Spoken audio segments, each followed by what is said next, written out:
Well, I am pretty much the worst kind of car guy.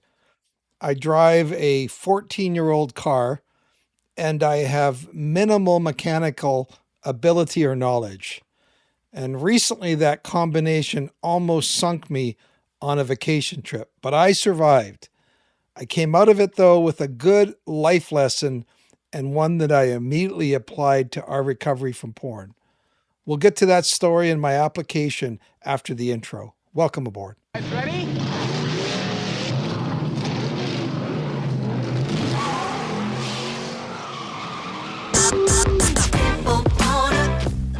When it comes to porn, are you stuck, spinning out, or slipping backwards in your life? If so, then welcome to the Finding Traction podcast, a show dedicated to those who are looking to gain recovery momentum away from porn and toward the life and relationships they have always hoped for. Now, here's your host, Vern Tomke.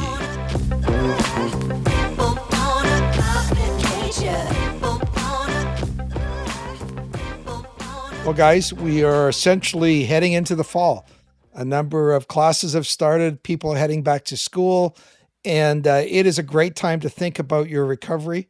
We are always looking at starting brand new groups. These are groups that I lead. We walk through the 52-week video Finding Traction group, and I've just filled one up on Monday nights, but it will be great for us to start a waiting room for a brand new group. So if you are looking for a group of guys to really help encourage you along on your recovery, to give you some great tools, guys, to connect with throughout the week, I really encourage you to consider looking at our Finding Traction groups. We meet for an hour every week, but we also stay connected throughout the week. So I encourage you to reach out to me. My email is bandofbrothers.care@gmail.com. There's also just a great resource. If you look on the show notes, you will see a sign-up link for Circle. Circle is a free resource you can get on there. Not only will you have access to all of the podcasts that I do, but also a whole bunch of worksheets and documents and different things. Some of them are resources that go with different podcasts. Other ones are just more standalone documents. And you can also watch the first couple videos of the Finding Traction course for free, just to give you a taste test of what it looks and feels like. So again, if you want to reach out to me or just have a free Zoom call with me, my email once again is bandofbrothers.care@gmail.com. So recently, my wife and I and my son, we headed out for a family reunion, which was about a 9-hour drive away. Now, I know for you UK people, that is a huge trip, maybe into the heart of Europe or something. But for us in Canada and probably in the States as well, it's pretty standard fare for any kind of vacation travel. So going there was fine, but on the way back, we were coming down this steep mountain.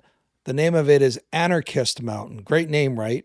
And the descent is so steep that it requires switchbacks to cut down on the grade. Now, about halfway down that descent, something happened that hadn't happened before. My battery light flashed on my dashboard, and then it flashed off. Is it weird? So I made it down almost to the bottom of the steep hill, and it happened again. Now, since it was almost lunch, we decided to have lunch in the town was Asuyas, which was at the town at the bottom of the hill, right? And so I go to pull into A&W where we're going to have lunch, and my car completely dies. And I mean dies. And it includes my steering wheel locking up. I no longer have power steering. I barely had enough momentum to have the car coast into a parking stall. Now, my first thought was, wow. If that had happened coming down that summit with all the switchbacks 10 minutes ago, that could have been deadly. Thank you, Lord. Right? So I go, well, I guess I'm going to need a new battery since it was the battery light that came on, right? Now, without a word of lie, I look across the parking lot, and what do I see? I see a Lordco auto parts store. That's like O'Reilly's in the States or whatever. It's a national auto parts store. I mean, it's like a ram caught in the thickets, if you like that good Genesis parallel. And I go, twice. Thank you, Lord. There is my salvation. There it is. And so I go across the parking lot. I go into the store, and I ask the guy, say, I guess I need a new battery. And so he says, yeah, we got a battery for you. And then I say to him, now I've got about another 5-hour drive to get home. Should my new battery get me home? So he looks at me with one of those patient smiles that communicated, are you just dumb or are you just naive? And he says, well, if it's your alternator, you probably won't get half an hour down the road. But why is that? I said, I have a new battery, right? I'm buying a new battery from you, which he says, your battery is mostly to start your car. If your alternator's toast, it won't replenish your battery, and it will within very short time, your car will die. Trust me. So I told him he was an idiot, and I tried to drive home. No, I didn't. I mean, I'm slow, but I'm not stupid, right? Right. So I said, okay, do you know a mechanic around? Now, this was a statutory holiday, so all the shops were closed. And fortunately, there was a South Asian guy that was always open and about a 5 to 10 minute drive away. I didn't tell you, while I was putting the new battery into the car, it was really tight, and I broke off a part of the antifreeze coupler. So now I got antifreeze spilling on the ground, and I'm going, oh, great. So I walk back into Lordco, and he says, well, I don't have a part like that till tomorrow. I could order one, but it won't be until tomorrow or the next day. But he says, you probably got about 5 minutes with your leaking antifreeze. Drive up to this guy, and we'll see what he can do for you. So anyways, I get up to this guy, and sure enough, my alternator's dead. He gets in his vehicle, drives back to Lordco, gets a new alternator, comes back, puts that in. This is about a 2-3 hour job. And then also kind of jury rigs using glue and whatever, tapes up that broken off hose so that I will get home. He says, hopefully I get you home, but if your temperature goes up, well, I can't help you there. So needless to say, it was a stressful trip home. But, by the way, and I also had to get my son to the ferry, and we were running out of time, and he had to work the next day, and that's another whole story. But very stressful trip home. So you go, well, that's very interesting, Vern. Thank you for that little journey through your trip. But of course, I have to create a recovery analogy, and it's a great one. Because we've all, and here is my analogy for you. Work with me here. This is the analogy. We all started out on this recovery journey with a brand new battery. We were like, let's go. I mean, it could have been we were slingshot out of a bad relapse, right? That comes with its own resolve. Or maybe we had a relationship scare with the person closest to us, and that left us with a bunch of juice to get this thing done. We might have even taken steps where we joined a group just to show a certain someone how seriously we were taking this, which is always a good idea, by the way. Right? Let's go. New battery. Let's do this thing. But over time, our recovery battery without an alternator begins to run down. You go, okay, I get the word picture, Vern. A battery without a alternator will wear down and leave you stranded on the side of the road, right? You got it? Okay, exactly. So why then why is it like in our recovery where our battery begins to run down? And I'll give you two or three reasons that just come to the top of my head. Here's the first one. We get tired of the continual cost and sacrifice, or just the inconvenience that our recovery commitments entail. Well, other people don't have to live this way. Why do I have to have all these boundaries? Why do I got to pay money into this thing? Why do I have to do these things? Right? And other people don't have limits on social media or boundaries that they need to follow. Right? So that just gets to be a pain. I have a podcast where I talk about where your recovery sends you invoices, invoice costs, bills. And those bills are things that require you to do things to maintain your recovery, to stay on the track. And they're a pain. And sometimes they cost money and they're inconvenient. And none of us like to do that. And so that is one reason why our battery begins to run down. You go, I'm still in the same place. Here's another one. Number two, we get tired of the continual learning process. Somebody always mocks me when I say process. So we get tired of the continual learning process that recovery entails. Because here's the secret. I mean, rarely does something work and we get it right the first time. I see very few guys that even with a brand new battery set a course and perfectly live out for the rest of their days their recovery. And that's just common. And so what happens when you blow it? What happens when you faceplant? Well, it's humbling and it's a pain, but you have to do the hard work of looking at what went wrong and then making the changes, whether the changes are big or the changes are small, whatever it is that recovery entails. You go, well, can't I just set a course and get to where I want? Well, it doesn't work that way. And that's hard work. And that's another reason why our battery begins to wear down. I think the third one is just we get emotionally worn down. I mean, let's be honest, we're human.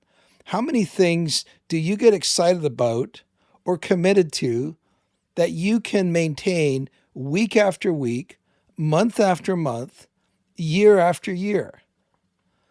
I mean, I start the year every year excited about my Dallas Cowboys. I buy Jerry Jones salesmanship that this year we're going to the Super Bowl. And then tough slogging hits and all the wheels come off. By the way, I do believe this year will be different, and you can hear that on the coming football podcast on Porn Free Radio. But yes, I am a sucker. I know it. But how many of our emotions can stay always up? Actually, there's a fancy word for it. It's called undulation. An emotional undulating describes a wave-like pattern of shifting feelings. You move up and down between different emotional states. One moment you feel fine, and then the next you may feel sad or angry or anxious. It's a natural ebb and flow where our moods and our excitement and our level of commitment rise and fall over time. That's just human. That's just natural. All of that is to say, for one reason or another, even when we start out really hot and really committed and really focused, our battery begins to wear down. Hence, our great mechanic word picture, we need a recovery alternator. Let me remind you, in case you have not learned from my brand new vehicle knowledge, a working alternator, what it does is it runs off the motor and continually recharges the battery. So if your alternator is dead, your battery will eventually die. So the question therefore becomes, what would be a good, or what are good recovery alternators? And I'm going to give you three of them that have been especially useful for me. Number one, I would say individual alternators. And one of my personal biggest alternators for the first 5 years of my recovery was podcasts exactly like these. I would get up in the morning, unsure about my commitment to not looking at porn, but after listening for a while to a podcast like this, I would be able to recommit myself for a new day. I mean, come on, guys, let's be honest. How often do you hear me saying something you've never heard before? I mean, I'm just saying the same thing over and over again in different ways. I mean, there are variances, and I know I do it a little different than other people, but at the core, what I give you is just a reminder, a small boost, a motivator as you head out on your day. This is the life I want for myself. These are the reasons why. These are some helpful tools to help me be successful along the way. At least that's what listening to podcasts did for me, whether it was Porn Free Radio or Pure Sex Radio or Pirate Monk podcasts, or, some of those were just super helpful for me. So it's some of those individual alternators. Here's another one: relational alternators. We can do what I can't. Or to put it another way, we can do what I don't want to do today. I can't tell you how many times I have heard guys start the meeting was, I didn't really want to be here today, but I am so glad I did. And the guys will say, after listening to you guys, I now feel like I have, like Popeye, I have the spinach. They don't use Popeye and spinach, but you know where I'm going, to pick myself up and continue on this journey. Or guys will say things like, I felt like I was wobbly or my strength and resolve was fading, but I feel like you guys are just what I needed to hear today. And because, let me put this way, because week to week, sometimes 7 days is a long time to go between meetings. This is also why guys connect with each other in our groups on WhatsApp. And they confess, maybe, you know what? My battery light is on today and I'm not feeling it and I'm really struggling. And I'm always amazed to hear the responses of other guys and their encouragement. Don't drop your gloves, continue to grow, continue to fight, and the support that guys get. And then other times, maybe they're feeling strong and somebody else is feeling weak or just had a fight with their wife or is feeling anxious or struggling. And they're the ones able to provide that support, that strength, that encouragement. So it could be individual alternators and it could be relational alternators.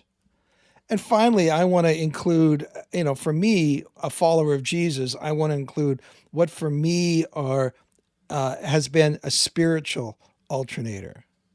I mean, it's a crucial part of me renewing the battery power I need to live each day porn free. Just this morning, I was listening to this morning worship devotional. It's called The Worship Initiative, and they just send you a song every morning. And this morning they did a Matt Maher song, Lord, I Need You. And just to read some of the, lyrics from that song, you probably familiar with it if you've been in church anywhere in the last 10 years. Lord, I need you. Oh, I need you. Every hour I need you.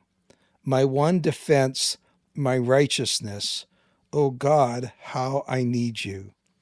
So teach my song to rise to you when temptation comes my way. When I cannot stand, I'll fall on you. Jesus, you're my hope and stay. That's kind of a confusing last line. Jesus, you're my hope. Okay, I think we know what that means. That means, confident for the future. But stay has to do with support during hard times. I can lean on you. You will hold me up. You will enable me to stand. If you're familiar with the passage on spiritual warfare in Ephesians 6, it says, put on the full armor of God so that when the day of evil comes, I mean, that just could be when times of temptation come, or you're tempted to walk away from your commitments, you may be able to stand your ground. And after you have done everything, to stand.